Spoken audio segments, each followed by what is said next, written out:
মুখ্যমন্ত্রী মমতা বন্দ্যোপাধ্যায়, যারা বিগত দিনে আপনারা সবাই জানেন যে কেন্দ্র সরকার আমাদের পশ্চিমবঙ্গ সরকারের সঙ্গে কিভাবে বিমাতৃসুলভ আচরণ করছে, সেই জায়গা থেকে আমাদের সমস্ত টাকা বন্ধ করা আছে। 100 দিনের টাকা বন্ধ, বাংলার আবাস যোজনার টাকা বন্ধ, গ্রাম সড়ক যোজনার টাকা বন্ধ, সমস্ত কিছু বন্ধ। তারপরেও আজকের মাননীয় মুখ্যমন্ত্রী মমতা বন্দ্যোপাধ্যায় তিনি দায়িত্ব নিয়ে ইতিমধ্যে প্রায় আমাদের ধরো প্রথমে স্যাংশন লিস্ট, তারপরে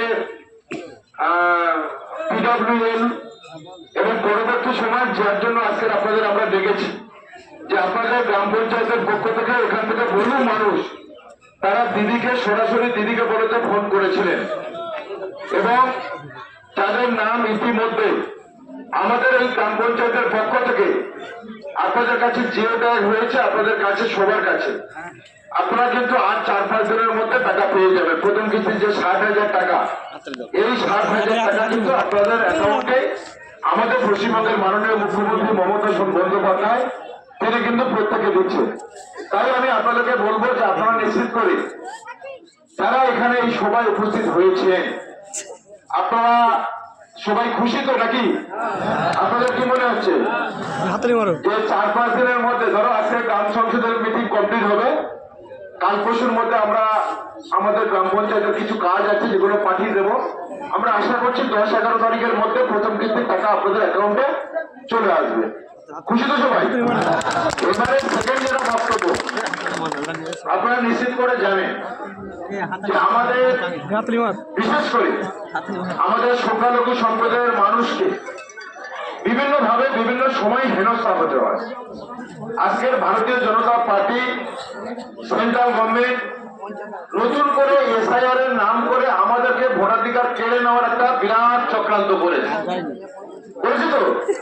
তো সেই চক্রান্তে আপনারা সবাই দেখেছেন। আপনাদের জন্য, আমাদের জন্য, গোটা বাংলার মানুষের জন্য একমাত্র মমতা বন্দ্যোপাধ্যায় কিন্তু সুপ্রিম কোর্টে গিয়ে নিজে লড়াই করেছে।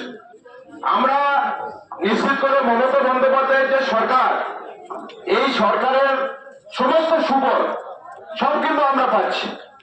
পরবর্তী সময় আমাদেরকে যখন দেখলো যে এখান থেকে পশ্চিমবঙ্গ থেকে তৃণমূল কংগ্রেসকে সরানো যাবে না, তাই নতুন করে এসআইআর এর নাটক করে আমাদের এই এলাকার বিভিন্ন জন তাদেরকে প্রায় এই ফুলতলী বিধানসভায় 1210 জন ডিলিট হয়েছে আর 14,836 জনকে তার নামের পাশে ভোটার লিস্টে আপনি দেখবেন আন্ডার এক জুরিডিকশন আছে তো তার মধ্যে এখানে অনেকে আছে, তার মধ্যে আমাদের বাড়িতে আত্মীয় স্বজন প্রতিবেশী বন্ধু বান্ধব সবার আছে। এটা কিন্তু ম্যাজিস্ট্রেট, এটা মমতা বন্দ্যোপাধ্যায় লড়াই করছে। তিনি কিন্তু ইতিমধ্যে প্রত্যেকটা জায়গায় এদের নাম কিন্তু কেটে যেত।